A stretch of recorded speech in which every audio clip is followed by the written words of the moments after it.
اور یاد تو کرو جب اس نے تم کو قوم عاد کے بعد سردار بنایا اور زمین پر آباد کیا کہ نرم زمین میں محل تعمیر کرتے ہو اور پہاڑوں کو تراش تراش کر گھر بناتے ہو. پس اللہ کی نعمتوں کو یاد کرو اور زمین میں فساد نہ کرتے پھرو.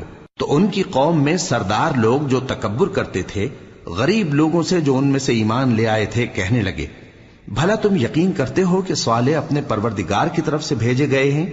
انہوں نے کہا، ہاں، جو چیز وہ دے کر بھیجے گئے ہیں ہم اس پر بلا شبہ ایمان رکھتے ہیں. تو سرداران مغرور کہنے لگے کہ جس چیز پر تم ایمان لائے ہو ہم تو اس کو نہیں مانتے. آخر انہوں نے اس اونٹنی کو مار ڈالا اور اپنے پروردگار کے حکم سے سرکشی کی اور کہنے لگے کہ صالح، جس چیز سے تم ہمیں ڈراتے تھے اگر تم اللہ کے پیغمبر ہو تو اسے ہم پر لے آؤ. پس ان کو زلزلے نے آ پکڑا، سو وہ اپنے گھروں میں اوندھے پڑے رہ گئے. پھر صالح ان سے نا امید ہو کر پھرے اور کہا کہ میری قوم، میں نے تم کو اللہ کا پیغام پہنچا دیا اور تمہاری خیر خواہی کی، مگر تم ایسے ہو کہ خیر خواہوں کو دوست ہی نہیں رکھتے. اور اسی طرح جب ہم نے لوط کو پیغمبر بنا کر بھیجا تو اس وقت انہوں نے اپنی قوم سے کہا کہ تم ایسی بے حیائی کا کام کیوں کرتے ہو کہ تم سے پہلے اہل عالم میں سے کسی نے اس طرح کا کام نہیں کیا، یعنی خواہش نفسانی پورا کرنے کے لیے عورتوں کو چھوڑ کر مردوں کے پاس آتے ہو. حقیقت یہ ہے کہ تم لوگ حد سے نکل جانے والے ہو. اور ان لوگوں سے اس کا جواب کچھ نہ بن پڑا اور بولے تو یہ بولے کہ ان لوگوں یعنی لوط اور اس کے گھر والوں کو اپنے گاؤں سے نکال دو کہ یہ لوگ پاک بننا چاہتے ہیں. تو ہم نے ان کو اور ان کے گھر والوں کو بچا لیا، مگر ان کی بیوی نہ بچی کہ وہ پیچھے رہنے والوں میں ہو گئی.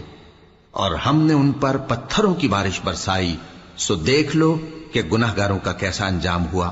اور مدین کی طرف ان کے بھائی شعیب کو بھیجا تو انہوں نے کہا، اے قوم، اللہ ہی کی عبادت کرو، اس کے سوا تمہارا کوئی معبود نہیں. تمہارے پاس تمہارے پروردگار کی طرف سے نشانی آ چکی ہے، تو تم ناپ اور تول پوری کیا کرو اور لوگوں کو چیزیں کم نہ دیا کرو اور زمین میں اصلاح کے بعد خرابی نہ کرو. اگر تم صاحب ایمان ہو تو سمجھ لو کہ یہ بات تمہارے حق میں بہتر ہے. اور ہر رستے پر مت بیٹھا کرو کہ جو شخص اللہ پر ایمان لاتا ہے اسے تم ڈراتے اور اللہ کی راہ سے روکتے اور اس میں کجی ڈھونڈتے ہو. اور اس وقت کو یاد کرو جب تم تھوڑے سے تھے تو اللہ نے تم کو جماعت کثیر کر دیا، اور دیکھ لو کہ خرابی کرنے والوں کا انجام کیسا ہوا. اور اگر تم میں سے ایک جماعت میری رسالت پر ایمان لے آئی ہے اور ایک جماعت ایمان نہیں لائی تو صبر کیے رہو یہاں تک کہ اللہ ہمارے تمہارے درمیان فیصلہ کر دے، اور وہ سب سے بہتر فیصلہ کرنے والا ہے. تو ان کی قوم میں جو لوگ سردار تھے جو تکبر کرتے تھے وہ کہنے لگے کہ شعیب، یا تو ہم تم کو اور جو لوگ تمہارے ساتھ ایمان لائے ہیں ان کو اپنے شہر سے نکال دیں گے، یا تم ہمارے مذہب میں واپس آ جاؤ.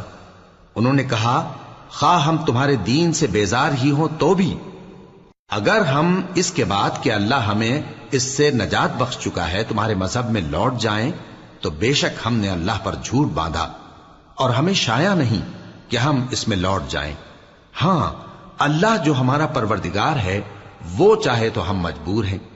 ہمارے پروردگار کا علم ہر چیز کا احاطہ کیے ہوئے ہے. ہمارا اللہ ہی پر بھروسہ ہے. اے پروردگار، ہم میں اور ہماری قوم میں انصاف کے ساتھ فیصلہ کر دے، اور تو سب سے بہتر فیصلہ کرنے والا ہے.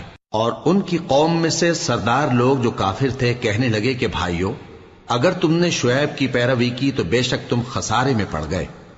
تو ان کو زلزلے نے آ پکڑا اور وہ اپنے گھروں میں اوندھے پڑے رہ گئے. یہ لوگ جنہوں نے شعیب کی تکذیب کی تھی ایسے برباد ہوئے تھے کہ گویا وہ ان میں کبھی آباد ہی نہیں ہوئے تھے. غرض جنہوں نے شعیب کو جھٹلایا وہ خسارے میں پڑ گئے. پھر شعیب ان میں سے نکل آئے اور کہا کہ بھائیو، میں نے تم کو اپنے پروردگار کے پیغام پہنچا دیے اور تمہاری خیر خواہی کی تھی، تو میں کافروں پر عذاب نازل ہونے سے رنج و غم کیوں کروں؟